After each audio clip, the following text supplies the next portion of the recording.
Thursday today, and I think this counts as day 11. Had some sort of fairly gentle winds yesterday, but it seems to have got back into the swing of things today, and the wind's currently about sort of 12-13 knots from behind, which is quite nice, although it has kicked up.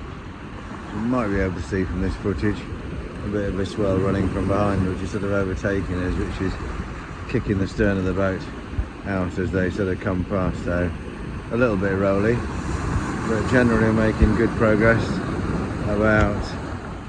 Probably about sort of 7.5 knots in the right direction. I've just done the log, and we've done just over 1,600 miles to date, which leaves us a little bit over 1,300 until we get there. I think probably a couple of days, Saturday, we should be under the 1,000-mile mark, and that's when we'll really start to sort of count down towards our sort of final arrival time. Estimating now probably about another 9.5 days at sea. Stays like this, quite pleasant. Got nice days, getting warmer as we get closer to the tropics and the Caribbean, and you can see that we're still running our big blue trade wind sail. We've got a big spinnaker pole that's poling this out on the starboard side to stop it collapsing in, and yeah, it's pole, and on the other side of the port side it's just flying free because the wind is slightly off the starboard beam. So yeah, and it looks pretty impressive when it's all up. That sail goes right to the top. So it's a great sail to be flying, beautiful colour, and looks really impressive. Still got our arc flag, you can see there, we're still flying our arc flag, and just above it is my pretty ragged Cruising Association pennant, and when we get within sight of the island we'll have to raise the St Lucia courtesy flag and the Q flag on the other side. Tethers are relaxing in the cockpit there, books at the ready, and it's nearly 12 o'clock, so it's almost the beer o'clock. We try and celebrate the days with a lunchtime beer and then a glass of wine in the evening. It's quite sort of civilised. We've introduced a special routine where every 15 degrees we go west, we treat ourselves to a gin and tonic in the evening. I think we're about 37 degrees west at the moment, so we've got a few more degrees to go. 45 degrees west, and we get there, we'll be having a G&T. Just checked all the rigging this morning, all the running rigging, all the standing rigging. Everything seems to be holding up fine. The spinnaker halyard seems to be groaning a bit, moving backwards and forwards, but I've checked it and it seems to be okay. It's probably just the stress on the front sail. But we'll keep running downwind like this and hopefully make some good progress. Right, so here we are. This is the fruits of our labour. Who said we wouldn't catch another one? He's for the cooker tonight. Oh yeah. And it's England 1, France 0. Oh. You are recording. Say something, Michel. France 3, England 0. No. You have lost because... Round 1. No. Abandon. Cheated. The fish jumped across and back. No. Abandon. Abandonnement. Say hello. La France a gagné. Puzzles.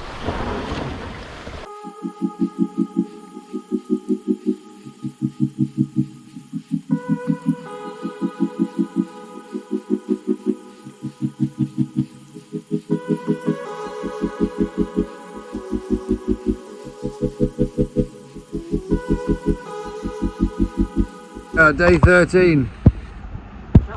Peeling spuds. Leading spuds. We haven't got that many left, and there's a bit of a dispute about which ones are good and which ones aren't. Which ones are keepers and which ones are throwers.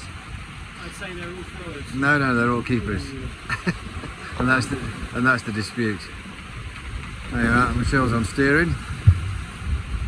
Ian's on relaxing. Those on watch.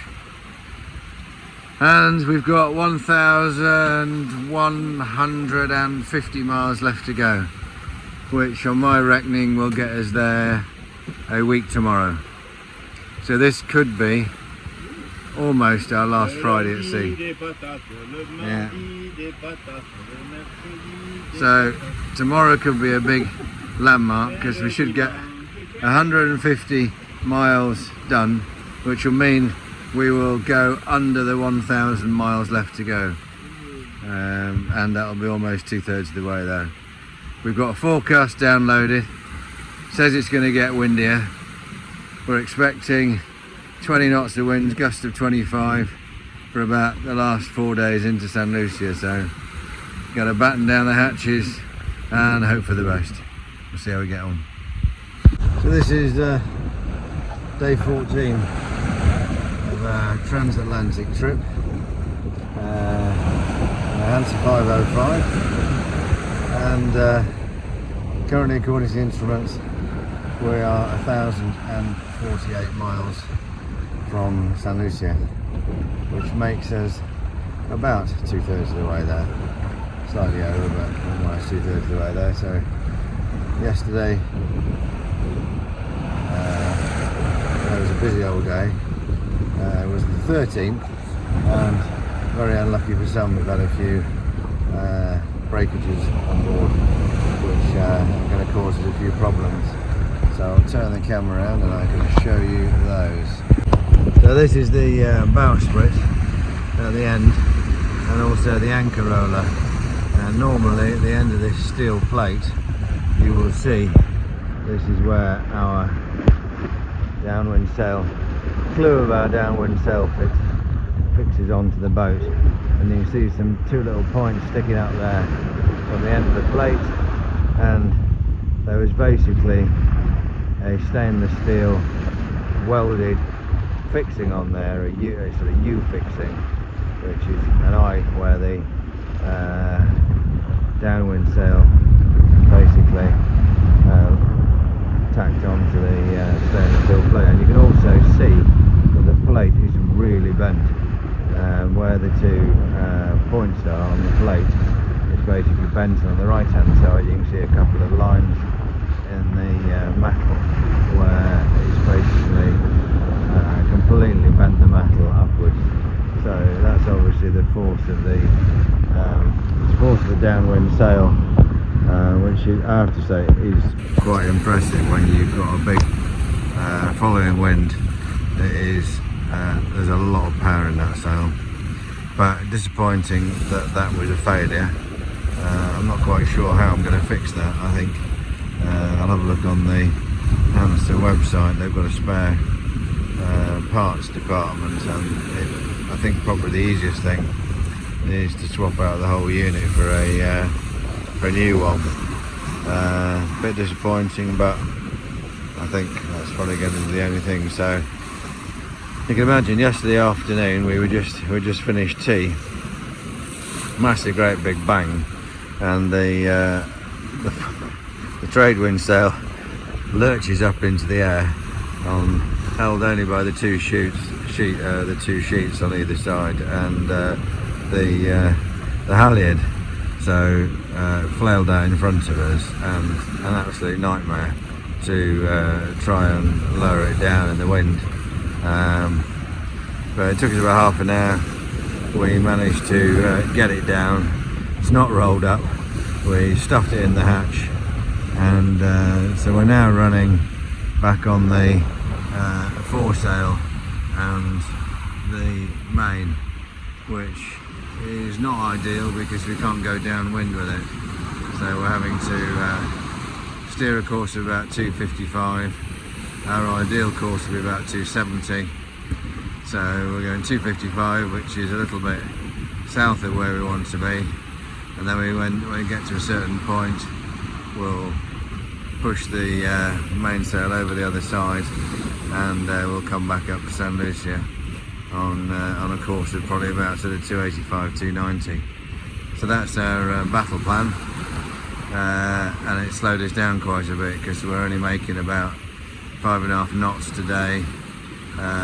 We had a really good ranking yesterday. I think we come up to about 82nd in the fleet listing out of 157, and we've made up a lot of places since we started. So yeah, I think we're going to drop down now because this limits one, the speed that we can go at, and two, the direction we can go in. And looking at the weather download that I've got today, it looks like we've got a sort of 25 knots of wind on Monday, which is in 2 days' time, and that's going to be probably gusting 30, I would have thought. So we're going to have to reef these sails and do the best we can. We've also got forecasts of some isolated sort of thunderstorms as well, so we're going to keep our eyes open for the squalls out here. But other than that, everything's going all right. Nothing that isn't manageable, and as it's 1 o'clock, I think it's just lunchtime. We'll go up down the side, all the milk cans in the water.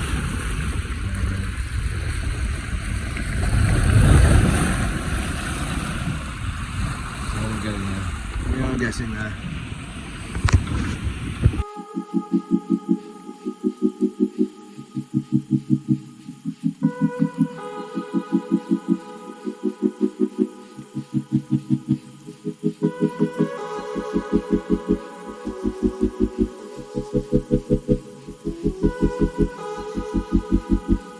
So here we are, 5:20 on Sunday afternoon, and this is our second Sunday at sea.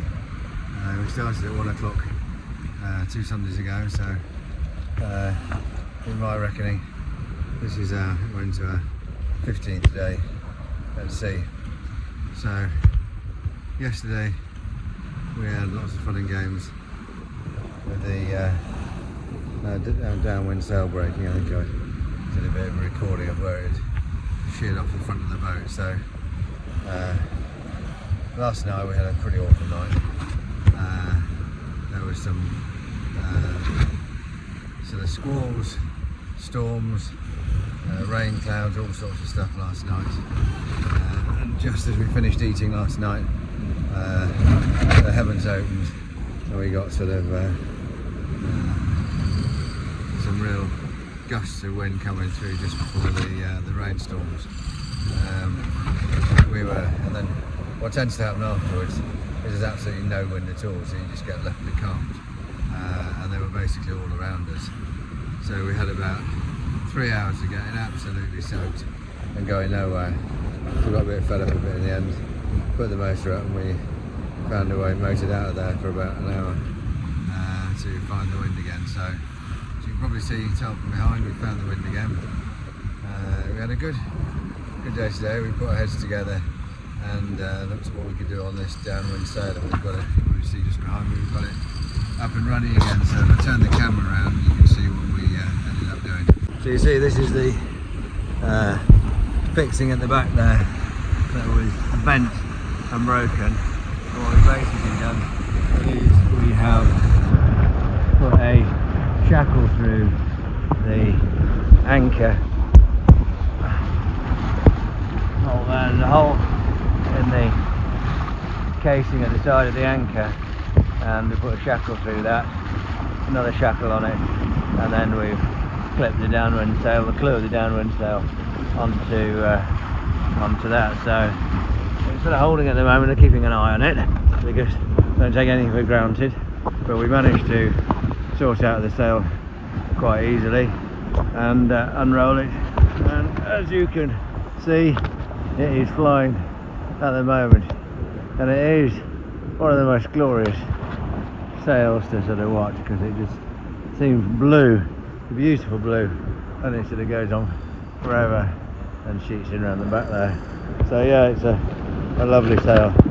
Yeah, so the other drama that we had when we were trying to get this sail sorted out is put the engine on, put it into autopilot so that the boat would sort of steer itself while we sorted the sail out, and heaven knows how, but basically we've managed to break the autopilot as the helm was absolutely locked.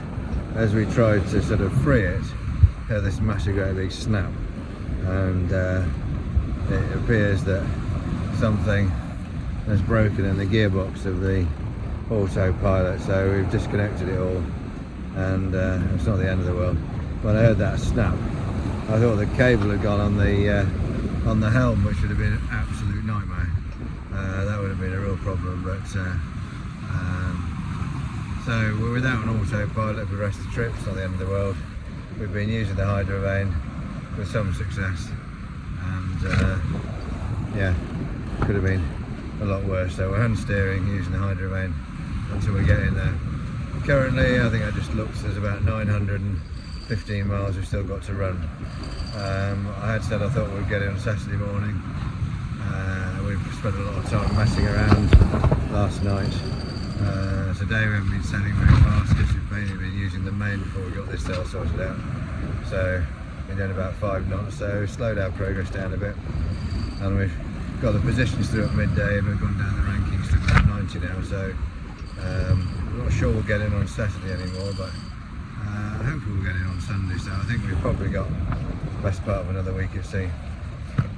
So one thing about being on a boat is you need to be resourceful, because when you're out here and things start to go wrong, you've got to be able to sort them out. So fortunately nothing's happened so far that's been drastic, and they managed to sort everything that we've had, but we've still got another week at sea, so keep your eyes open,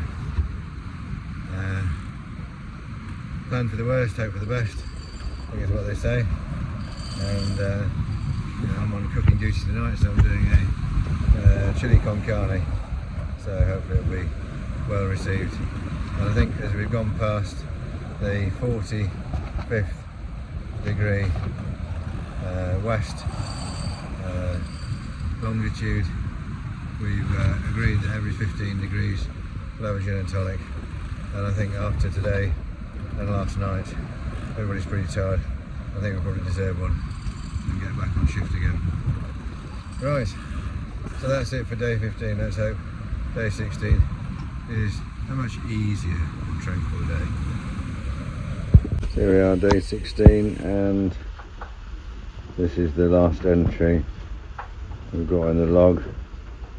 9:30 this morning, shows done 2167 miles, and upstairs we've got about 790 left to run, so I really feel like we're on the home run. And our fresh produce is a little bit depleted. We've got 3 apples, 4 oranges, a few onions, and a lonely squash down the bottom rolling around.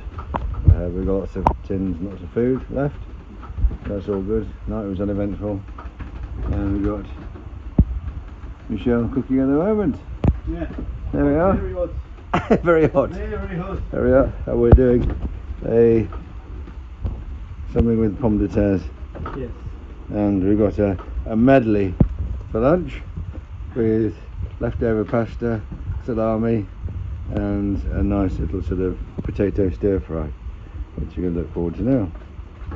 So, and the chaps are upstairs doing their bits. Ian's on the helm, and Colin's doing what he does best, which is relaxing. Relaxing. Yeah, I'm on holiday. He has this delusion of holiday. He confuses crew with guest. Not the same thing.